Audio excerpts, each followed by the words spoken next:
Los Picos de Europa son uno de los paisajes más bellos de España, con una combinación muy especial de costa agreste junto a altas montañas. El ser humano ha ocupado este territorio desde la prehistoria y en la actualidad conviven actividades del sector primario como el pastoreo, junto con otras del sector terciario como el turismo.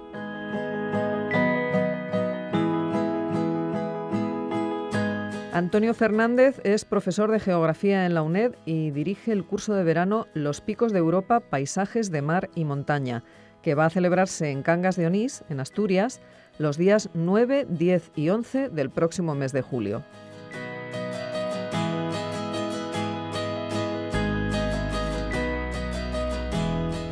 Antonio, muy buenos días y bienvenido a Sin Distancias. Buenos días.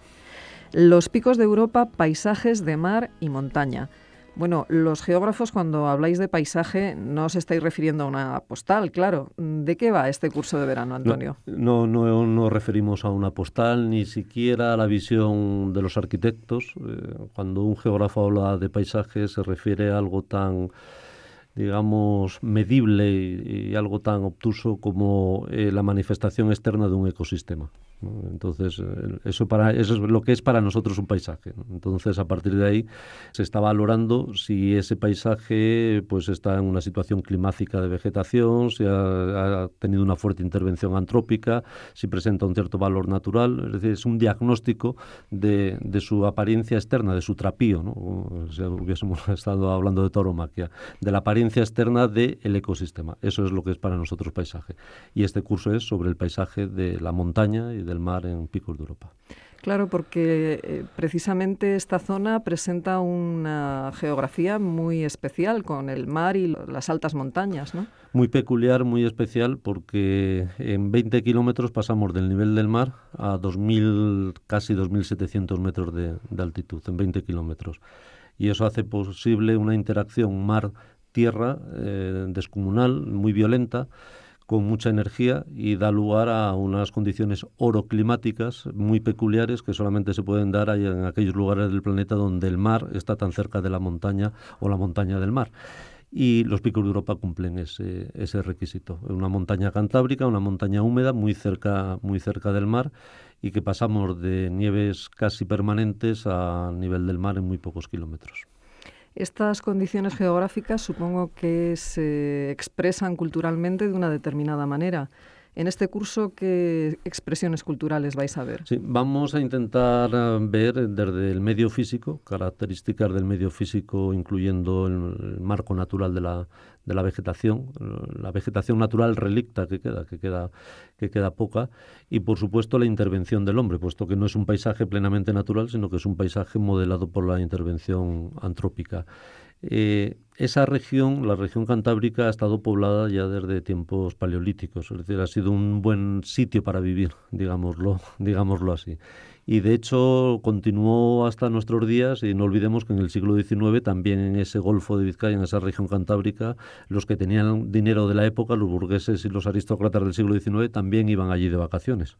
Es un área de un poblamiento muy antiguo que siempre ha estado muy poblada y que, a pesar de las condiciones orográficas difíciles, sin embargo se ha buscado refugio, la población ha buscado refugio ahí. Y vamos a ver justamente esa intervención antrópica, ya no tan secular ni por supuesto la prehistórica, aunque habrá ciertos apuntes sobre ello, sino la actual.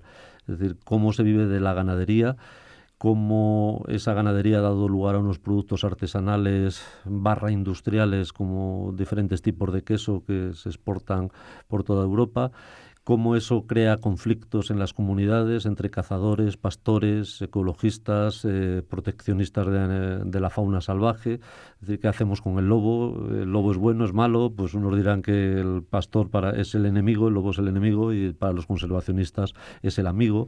Veremos lo difícil que es gestionar también ese espacio donde hay el primer parque nacional que se estableció en España, muy poco después del parque de Yellowstone de Estados Unidos, a principios del siglo XX, 1918, 1919, se creó el Parque Nacional de la Montaña de Covadonga. Es decir, es un adalid del proteccionismo y del ambientalismo en España, justamente ahí, lo cual significa que ya llamaba la atención. Es decir, en 1918 ya había una sensibilidad ambiental con este territorio.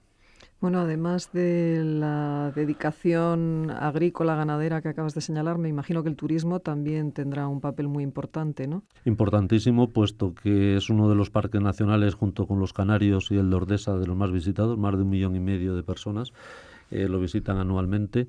Pensemos que por cada visitante hay 1 kilo de basura. Esas son las medias europeas de lo que significa un turista en la montaña, y eso supone un impacto económico muy positivo para la comunidad, pero también una fuente de conflictos de uso territorial entre la protección, los usos tradicionales ganaderos y el uso y disfrute del turismo. Es verdad que es un turismo muy estacionalizado, muy localizado en ciertos puntos, y afortunadamente una inmensa mayoría del Parque Nacional y del conjunto de los picos de Europa no reciben esa presión demográfica. Pero el turismo ha sido importantísimo desde fechas muy tempranas, ¿no? Desde los años 20, años 30, ha tenido el mayor boom en la actualidad, y es un espacio histórico, puesto que la leyenda o parte de la leyenda o una realidad que se hizo más leyenda o fue aumentada por la leyenda, pues hace partir de ahí el proceso de reconquista, el nacimiento del reino asturiano. Son muchos los elementos que convergen para hacer de este espacio algo realmente único. ¿Cómo tenéis estructurado el curso? ¿Serán una serie de conferencias y luego además unas actividades prácticas? Sí, en los 3 días, viendo la experiencia de otros años, porque es el 7.º año que lo impartimos, vimos que era más atractivo salir al campo a estudiar el paisaje, a ver ese paisaje y a analizarlo, que las puras exposiciones teóricas. Entonces, hace 7 años aprendimos que tanta exposición teórica era casi un suicidio docente teniendo ese marco ahí. Entonces empezamos a usar las exposiciones teóricas única y exclusivamente como encuadre para que los asistentes sepan de un poco con un barniz teórico qué es lo que van a ver. Y a partir de ahí ya trabajo de campo. Serán 2 o 3 sesiones teóricas sobre aspectos de ordenación del territorio, planificación, turismo, presentación del medio físico para entenderlo, y luego ya a partir de ahí itinerarios a pie, trabajo de campo con visitas a las majadas, con visitas a las partes más altas, a lo que se denominan brañas, con visitas a explotaciones queseras, etcétera, etcétera. Y por supuesto también a la costa, una costa, por eso mar y montaña, una costa muy abrupta, muy karstificada, con unos paisajes increíbles y con unas formas kársticas exclusivas también en España. Y con esos itinerarios pues iremos completando o viendo in situ lo que se habrá aprendido en esas exposiciones teóricas. Supongo que hará falta una cierta forma física, ¿no?, para estar subiendo y bajando montañas, ¿no?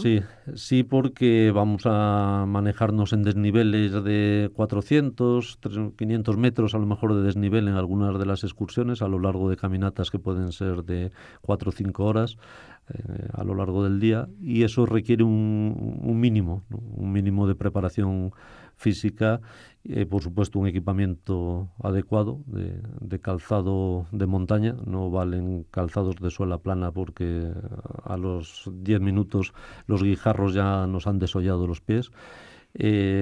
Por supuesto ropa de abrigo, porque una de las características de esta comarca es el cambio repentino de las situaciones de tiempo. Se puede pasar de un sol asfixiante a una tormenta en minutos, y de un día despejado a la niebla también en minutos. Entonces, equipamiento adecuado y una formación física, por favor, sí, porque otros años ha habido problemas que generalmente se solventan, pero se solventan tras un susto majestático para todos los que estamos allí, y se crea un ambiente negativo, en el sentido que pues una de las personas pues tuvo que ser evacuada por no tener ese mínimo de formación física. Y además de estas excursiones, tanto a la costa como a la montaña, creo que tenéis también previstas visitas a algún yacimiento prehistórico y a casas de indianos, ¿no? Sí, en este año, puesto que es el 7.º año, pero no todos los años hacemos los mismos recorridos, enseñamos siempre cosas diferentes o cosas nuevas, no repetimos, debido a la gran facilidad que nos da la región, porque es que hay mucho que enseñar. Entonces, al igual que el año pasado sí se enseñaron las explotaciones mineras, porque ahí había unas fuertes explotaciones mineras en el año 1910, 1920, con lo cual de espacio natural ya vemos que hay que ponerlo entre comillas, no está el espacio natural. Este año pues hemos decidido no ver las explotaciones mineras y centrarnos más en el pasado más remoto, que algo de prehistoria tendremos ocasión de ver algunos de esos cobijos o cuevas prehistóricas, y sobre todo ya una arquitectura indiana de principios del siglo XX, muy finales del XIX, y las dos primeras décadas del siglo XX, que es el resultado de una auténtica mixtura, de un auténtico mestizaje derivado de la inmigración asturiana hacia América, ¿no? Hacia América del Sur, fundamentalmente Argentina, pero también al Caribe, Cuba. ¿Qué sucede? Habla de mestizaje, ¿por qué? Porque esos asturianos que iban a estos países, que conseguían labrarse grandes fortunas, no entremos en el cómo, suponemos que trabajando duramente en un ámbito tropical y con plantaciones, etcétera, regresaban a su lugar de origen y tenían que mostrar su poderío, tenían que mostrar su éxito. Y qué mejor forma de hacerlo que construir una casa-palacio, pero con reminiscencias, de ahí lo del mestizaje, del Caribe que dejaron atrás. Entonces eran asturcaribeños o caribeños astures, porque cuando estaban en el Caribe construían palacios estilo casonas asturianas, y cuando volvían a España construían casas-palacios con toques caribeños, e incluso introducían un elemento arbóreo tan alóctono a la cornisa cantábrica como es la palmera. Entonces hacían jardines auténticamente tropicales. La añoranza, ¿no? Volvían a su lugar de origen donde habían salido 60 o 70 años antes, pero al regresar añoraban el Caribe, ¿no? Eso es una cuestión que, además del gran valor arquitectónico, incluso entraríamos dentro del terreno de la literatura, de la psicología, si fuese el caso, porque es añoranza, ¿no? Es una arquitectura de añoranza, que incluso esa añoranza puede a la exhibición, que en última instancia lo era, ¿no? Era exhibir su poderío económico. Muchos de ellos hacían fuentes en el pueblo, escuelas, labores, obras sociales en sus comunidades. Resultado que hoy tenemos en las villas cantábricas asturianas de Llanes, en Villaviciosa y otras, Po y etcétera, auténticas muestras de arquitectura indiana preciosa.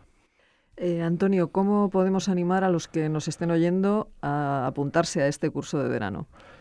Pues animarse simplemente porque es Asturias. Es decir, ya solamente el paisaje, ¿no? Asturias es, como se dice ahora en el marketing, es una marca que vende paisaje, pero ya independientemente de que por sí ya merecería la pena una visita a ese oriente asturiano, hay un valor añadido que lo da la UNED, que son sus cursos de verano. Entonces, el plantel de profesores que tengo el honor de coordinar para hacer este curso es gente que conoce muy bien la comarca, gente profesional incluso de la industria del turismo, de guías de montaña, de profesores de los institutos del área, y por lo tanto ese es el valor añadido, que no solamente vamos a ver un paisaje, sino que vamos a conocer el paisaje y aprender paisaje.